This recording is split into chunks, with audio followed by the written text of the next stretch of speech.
Salutations to Swamiji. Dear friends, we are going to take up the next talk by Swamiji, which is part of Jnanyoga. In fact, this is a continuation of the earlier talk which Swamiji delivered in America on Atman. But in this talk, the topic is the Atman, its bondage and freedom. He is very focused and clear about these two aspects of the bondage and freedom of the Atman. Swamiji is saying, according to the Advaitist philosophy, there is only one thing real in this universe, which is called Brahman. Everything else is unreal, manifested and manufactured out of this Brahman by the power of Maya. To reach back to that Brahman is our goal. We are, each one of us, that Brahman, that reality, plus this Maya. If we can get rid of this Maya or ignorance, then we can become what we really are. According to this philosophy, each man consists of three parts: the body, the internal organ of the mind, and behind that what is called the Atman, the self. The body is external coating and the mind is internal coating of the Atman, who is the real perceiver, the real enjoyer, the being in the body who is working the body by means of the internal organ or the mind.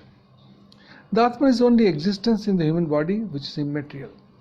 Because it is immaterial, it cannot be a compound. And because it is not a compound, it does not obey the law of causation and effect. And so it is immortal. That which is immortal can have no beginning, because everything with a beginning must have an end. It also follows that it must be formless. There cannot be any form without matter. Everything that has form must have a beginning and an end. We have none of us seen a form which had not a beginning and will not have an end. A form comes out of a combination of force and matter. And in fact, present-day science also talks the same thing. Everything we are getting, we are basically combination of force and matter, a form is given. This chair, someone is giving a beautiful example. This chair has a peculiar form, that is to say, a certain quantity of matter is acted upon by a certain amount of force and made to assume a particular shape. The shape is the result of a combination of matter and force. The combination cannot be eternal. There must come to every combination a time when it will dissolve. So all the forms have a beginning and an end. We know our body will perish and it has a beginning, it will have an end. But the self, having no form, cannot be bound by the law of beginning and end. It is existing from infinite time, just as time is eternal. So is the self of man is eternal. Secondly, it must be all-pervading. It is only from that is conditioned and limited by space. That which is formless cannot be confined in space. So, according to Advaita Vedanta, the self, the Atman, in you, in me, in everyone, is omnipresent. You are as much in the sun now as in this earth, as much in England as in America. But the self acts through the mind and the body, and where they are, its action is visible. Somebody is saying, each work we do, each thought we think, produces an impression, called in Sanskrit samskara, upon the mind, and the sum total of these impressions becomes the tremendous force which is called character. The character of a man is what he has created for himself. It is the result of the mental and physical actions that he has done in this life. The sum total of samskaras is the force which gives a man the next direction after death. A man dies, the body falls away and goes back to the elements, but the samskaras remain, adhering to the mind which, being made of finer material, does not dissolve, because the finer the material, the more persistent it is. But the mind also dissolves in the long run, and that is what we are struggling for. In this connection, the best illustration that comes to my mind, Swamiji is saying, is that of the whirlwind. Different currents of air coming from different directions meet, and at the meeting point become united and go on rotating. As they rotate, they form a body of dust, drawing in its bits of paper, straw, small things, etc. at one place, only to drop them off and go to another, and so on rotating, raising and forming bodies out of the materials which are before them.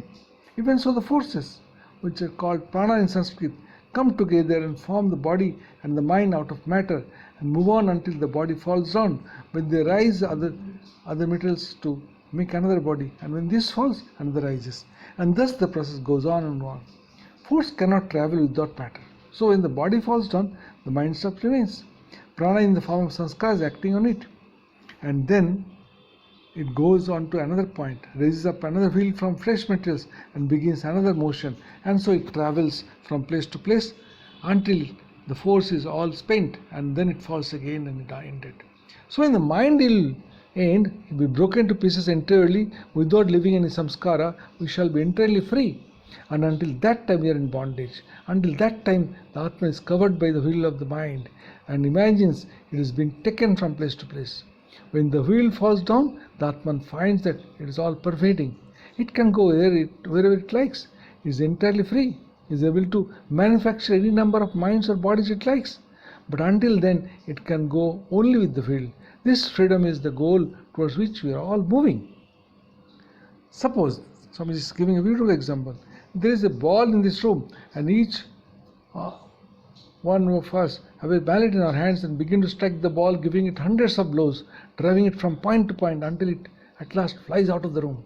With what force and in what direction will it go out? This will be determined the forces that have been acting upon it all through the room. All different blows that have been given will have their effects. Each one of our actions, mental and physical, is such a blow. The human mind is a ball which is being hit. We are being hit about this room of the world all the time, and our passage out of it is determined the force of all these blows. Saying very interestingly, in each of these cases, the speed and direction of the ball is determined by hits it has received. So all our actions in this world will determine our future birth. Our present birth, therefore, is the result of our past. This is the one case. Suppose I give you one endless chain in which there is a black link and a white link alternatively, without beginning and without end. And suppose I ask you the nature of the chain. What is the answer? At first you will find it difficult in determining its nature, the chain being infinite at both ends, but slowly you will find out it is a chain. You soon discover that this infinite chain is a repetition of two links, black and white, and this multiplied infinitely become a whole chain. If you know the nature of one of these links, you know the nature of the whole chain, because it is a perfect repetition. All our lives, past, present and future, form as it were an infinite chain without beginning and without end, each link of which is one life with two ends, birth and death. What we are and do here is being repeated again and again with but little variation. So if we know these two links, we shall know all the passages we shall have to pass through in this world. We see therefore that our passage into this world has been exactly determined by our previous passages. Similarly, we are in this world by our own actions. Just as we go out with the sum total of our present actions upon us, so we see that we come into it with that sum total of our past actions upon us. That which takes us out is the very same thing that brings us in. What brings us in? Our past deeds. What takes us out? Our deeds, own deeds, which we have done here, and so on, and we go out. Like the caterpillar that takes the thread from its own mouth and builds its cocoon, and at last finds itself caught inside this cocoon. We have bound ourselves by our own actions. We have thrown the network of our actions around ourselves. We have set the law of causation in motion, and we find it hard to get ourselves out of it. We have set the wheel in motion, and we are being crushed under it. So this philosophy teaches us that we are informally being hounded and bounded by our own actions, good or bad. Swamiji is saying the Atman never comes or nor goes. It is never born or nor dies. It is nature moving before the Atman. Beautiful way he is explaining this. And the reflection of this motion is on the Atman. And the Atman ignorantly thinks it is moving and not nature. When the Atman thinks that it is in bondage, but when it comes to find it never moves, then it is omnipresent. Then freedom comes. The Atman in bondage is called Jiva. Thus you see that when it is said that Atman comes and goes, it is said one for facility of understanding. Just as for the convenience in studying astronomy, you are asked to suppose that the sun moves around the earth, though such is not the case. So the Jiva, the soul, comes to higher or lower states. This is the well-known law of reincarnation, and this law binds all creation. So he is saying that people of this country think it too horrible that man should come up from an animal. This is in the Western world. Why? What will be the end of these millions of animals? Are they nothing? If we have a soul, so have they. And if they have none, neither have we.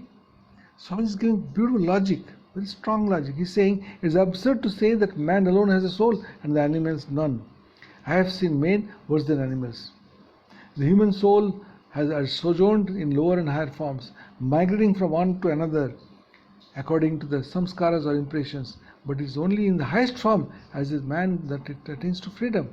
The man form is higher than even the angel form, and of all forms it is highest. Man is the highest being in creation because he attains to freedom. All this universe was in Brahman, and it was as it were projected out of him, and has been moving on to go back to the source from which it is projected, like the electricity which comes out of the dynamo, completes the circuit and returns it. Swami is giving an example of science through which you can, very simple way he is explaining. What is saying? The same is the cause of the soul. Projected from Brahman, it passed through all sorts of vegetable and animal forms, and at last it is in man, and man is the nearest approach to Brahman. To go back to the Brahman from which we have been projected is the great struggle of life. Whether people know it or not does not matter. In the universe, whatever we see of motion, of struggles in minerals or plants or animals is an effort to come back to the center and be at rest. There is an equilibrium, and that has been destroyed, and all parts and atoms and molecules are struggling to find their lost equilibrium again. It's a wonderful approach Swamiji is telling you. Please mark this sentence he is mentioning here. He is saying, in this struggle they are combining and recombining and reforming, giving rise to all the wonderful phenomena of nature, all struggles and competitions in animal life, plant life and everywhere else, all social struggles and wars are but expression of that eternal struggle to go back to that equilibrium. Beautiful way of explaining. What is saying? Swami is saying, the going from birth to death, this travelling is what is called samsara in Sanskrit, the round of birth and death, literally. All creation passing through this round will sooner or later become free. The question we raise that if we shall also come to freedom, why should we struggle to attain it?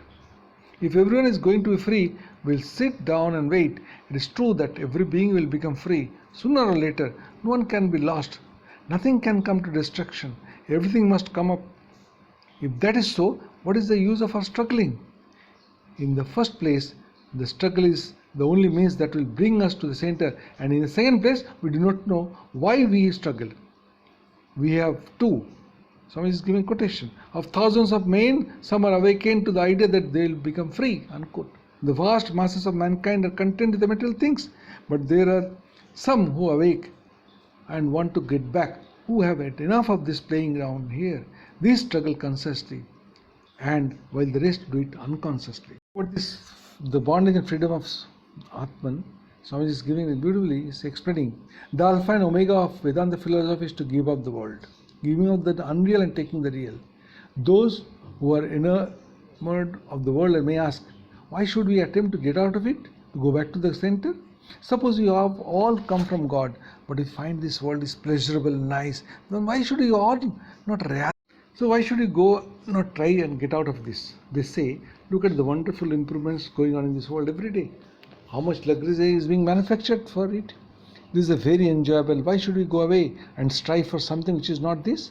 The answer is that the world is certain to die, to be broken into pieces, and that many times we have had the same enjoyments. All the forms which we are seeing now have been manifested again and again, and the world in which we live has been here many times before. I have been here and talked to you many times before. Swamiji is giving a beautiful example. You will know that it must be so, and the very words that you have been listening to now, you have heard many times before, and many times more it will be the same. Souls were never different. The bodies have been constantly dissolving and recurring. Secondly, these things periodically occur. Suppose here are there 3 or 4 dice, and when we throw them, and one comes up 5, another 4, another 3, another 2. If you keep on throwing, this must come time when these very numbers will recur. Go on throwing, and no matter how long may be the interval, those numbers must come again. It cannot be ascertained in how many throws they will come again. This is the law of chance. So is the souls and their associations. However distant may be the periods, the same combinations and dissolutions will happen again and again. The same birth, eating and drinking, and then death come round again and again. Some never find anything higher than the enjoyments of the world, but also those who want to soar high find that these enjoyments are never final, are only by the way. Every form, let us say, beginning from the little worm and ending in man, is like one of the cars of the Chicago ferry wheel, which is in motion all the time. So he is giving the example which was there at that point of time when he has attended the Parliament of Religion. This is what he's saying. So he's giving an example. But the occupants change. A man goes into a car, moves with the wheel and comes out. The wheel goes on and on. A soul enters one form, resides in it for a time, then leaves it and goes into another and quits that again for a third. Thus the round goes on until it comes out of the wheel and becomes free. Astonishing power of reading. The past and the future of man's life have been known in every country, in every age. The explanation is that so long as the Atman is within the realm of causation, though its inherent freedom is not entirely lost and can assert itself, even to the extent of taking the soul out of the causal chain, as it does in the case of men who become free, its actions are greatly influenced by the causal law and thus make it possible for men, possessed with insight, to trace the sequence of effects, to tell the past and the future. So long as there is desire or want, it is a sure sign that there is an imperfection. A perfect free being cannot have any desire. God cannot want anything. If he desires, he cannot be God. He will be imperfect. So all the talk about God desiring this and that and becoming angry and pleased by turns is baby's talk, but means nothing. Therefore, it has been taught by all the teachers. What is that? Desire nothing, give up all desires and be perfectly satisfied. Unquote. A child comes into the world crawling and without teeth, and the old man gets out without teeth and crawling. The extremes are alike, but the one has no experience of the life before him, while the other has gone through it all. When the vibrations of ether are very low, we do not see light. It is darkness. When very high, the result is also darkness. The extremes generally appear to be the same, though one is as distant from the other as the poles. The wall has no desires, so neither has the perfect man. But the wall is not sentient enough to desire, while for the perfect man there is nothing to desire. There are idiots who have no desires in this world because their brain is imperfect. At the same time, the highest state is when we have no desires, but the two are opposite poles of the same existence. One is near the animal and the other near to the God. Through this talk, this Atman, the bondage and freedom, Swamiji is ultimately giving us the perfect direction and reason what we are and how to get out of this. What is our real nature? It's Swamiji through his Jnanyoga lectures giving us, opening up the vista of the path through which we travel, we can realize our true selves, the Atman. Salutations to Swamiji again. Because of him, we could see this and we can try to understand this perfect path. Hari Om Tat Sat.